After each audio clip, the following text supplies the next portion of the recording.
WHBF is local for you. Now, here is your digital-only look at Quad Cities news. This is Local 4 News Midday, only on OurQuadCities.com. Hi everyone, I'm Alexandria Ikamoni. Thanks for joining us for Local 4 News Midday. Right now, Davenport police are investigating after shots were fired this morning. It's a developing story. Crews were on scene as police searched homes on Kirkwood Boulevard. Multiple shell casings were taken, and police say 2 houses were hit with bullets and no one was hurt. Anyone with information is urged to call DPD. It's already been a busy year for police around the Quad Cities, with more than 50 incidences of gun case violence in the Quad Cities. After a recent case, we dug deeper to see how many shootings and shots fired incidents there have been in the Quad Cities metro this year. Davenport has seen the most incidents this year, with 33 reports of shots fired and 4 shootings. Bettendorf stayed quiet so far without any activity. Rock Island has its share of violence with 11 calls of gunshots and 3 shootings. Moline police responded to 1 call of shots fired and 1 shooting this year. Local 4's and Kelly Bowles has that story at OurQuadCities.com.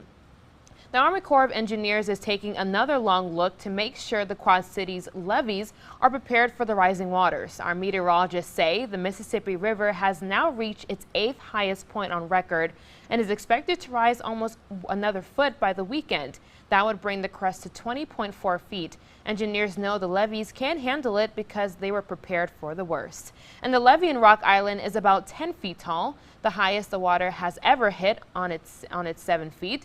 This crest isn't expected to get that high, but last year, the Army Corps of Engineers looked at what would happen if there was a breach between Shreveport Park and the government bridge. A study predicts that it would only take 3 hours to impact 155 buildings and cause $14 million in damage. That's why regular maintenance is crucial. The infrastructure protected is always a big item when they figure the cost of the levee and what it's going to protect.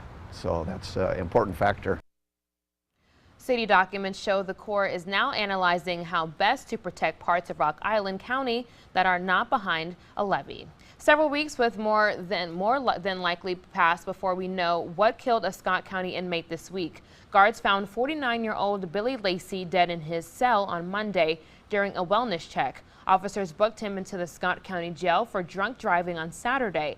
Investigators don't think there's any suspicious activity involved, but autopsy results won't be in for several weeks. Parents and teachers are asking for more transparency in the Davenport School District. That was a topic of discussion at a meeting organized by students from the Motet Leadership Institute. The group focuses on creating local leaders in social justice, and the demand comes as the school district is approaching its final deadline to fix 7 areas of violation with the state. One big area was students of color were being punished more than other white students. One retired teacher says she saw the challenge with the district and still sees it now with her biracial grandchildren. She says better transparency will help the community as a whole, and school board members didn't show up to the meeting, but the interim superintendent did. Our district's saying we need mentors, we need this, we need that.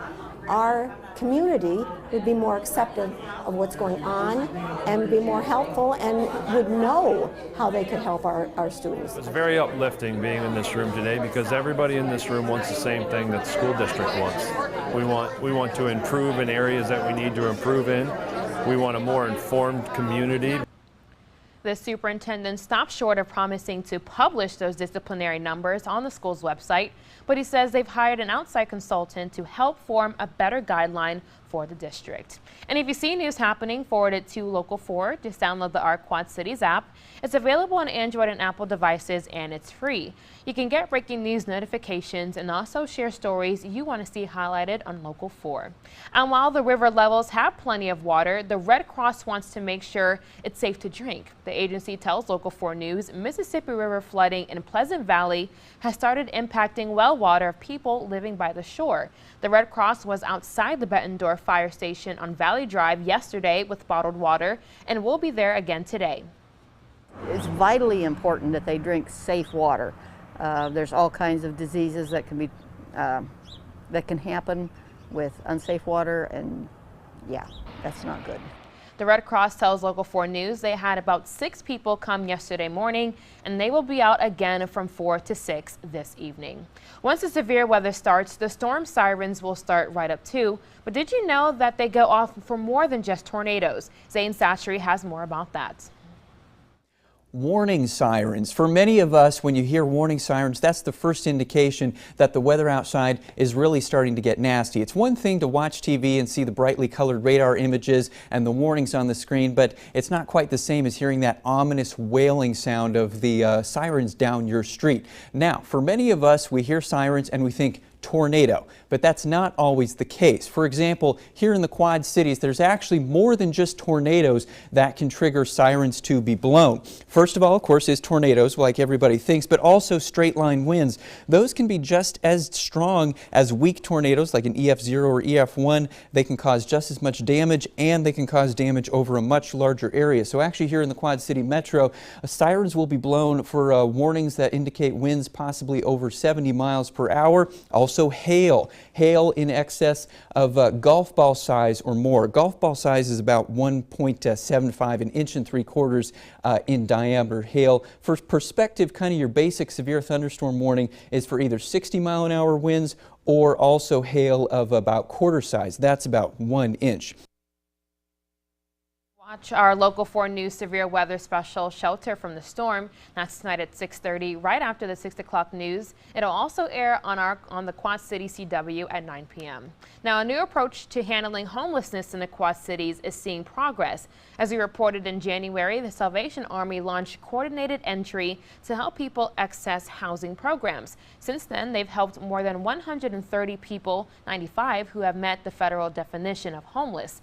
Coordinated entry creates one access point and refers individuals and families to partnering housing and social service agencies.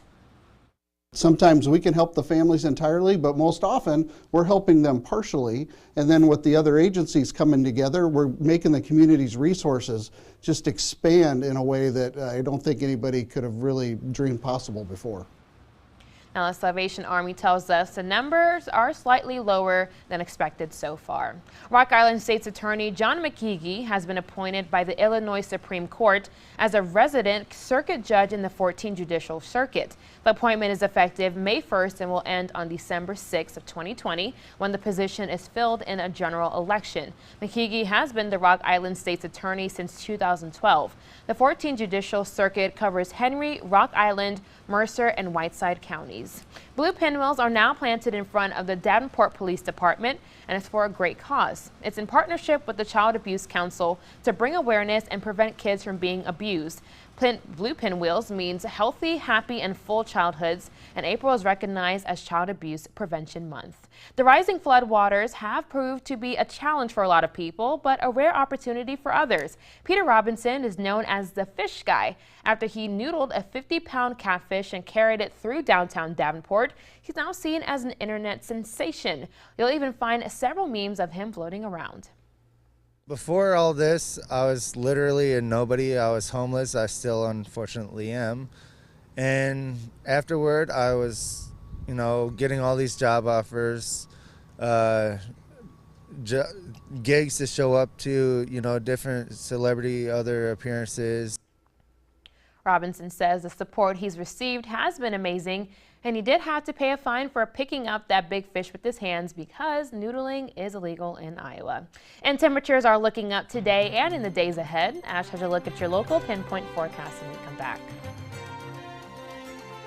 WHBF is local for you.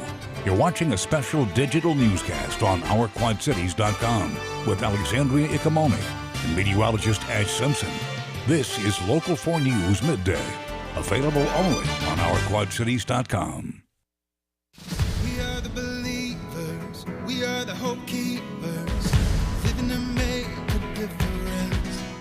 And there's nowhere like this, no, there's nowhere like this. And I love and living local. There's nowhere else I'd rather be. Said I love and living local. I'm living local and it's everything to me.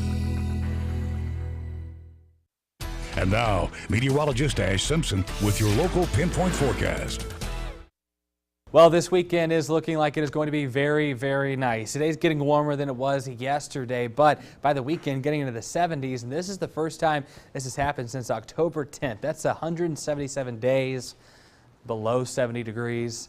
That's 6 months. That's pretty much half a year that we've spent below 70 degrees, and this weekend just going to be great. Enjoy every second of it. 71 for Saturday, first 70-degree day of the year. Plenty of sunshine to boot as well. Just going to be phenomenal. Now, Sunday, clouds are going to build in. We have rain and the chance for thunderstorms as well. So it's going to be warm, but it's not going to be quite as nice to be out and about. So take full advantage of Saturday. Today's not bad either. Just a lot of cloud cover still continuing here, but that's slowly going to clear out, and temperatures are going to climb into the lower 60s, warmer than that kind of nasty day we had yesterday with the rain, the wind, and just the cooler weather for us. Just clouds mostly low hanging for right now. Futurecast shows those clearing out through the afternoon and evening, and then we're going to be looking at mostly clear skies overnight to get us down to the 40s before we're right back up into the 70s there Saturday. Just a wonderful day. Clouds are going to build in Saturday night into Sunday ahead of that next chance for some rain and a few thunderstorms at that point. 62 the high temperature though for this Friday, and then tonight we're down to the mid 40s, comfortable and calm. Temperatures will stay in the 70s all the way through the first part of next week. Then more rain on the way by Wednesday, Thursday. Temperatures cool back down to the 50s at that point. It's definitely a day that you just want to get outside and enjoy the warm weather, so definitely do that this morning or this afternoon and tomorrow. And if you have plans, let us know in our comment section of our Facebook Live. But thank you guys for joining us for Local 4 News Midday. Your local news, weather, and sports are available 24 hours a day right here at ourquadcities.com. And be sure to join us for Local 4 News starting at 4. Have a great weekend. If you see news happen or have a story idea, remember to forward it to 4. You can send your photos, videos, or ideas to us on the Our Quad Cities app or on the Local 4 News Facebook page. See breaking news 24/7 on ourquadcities.com.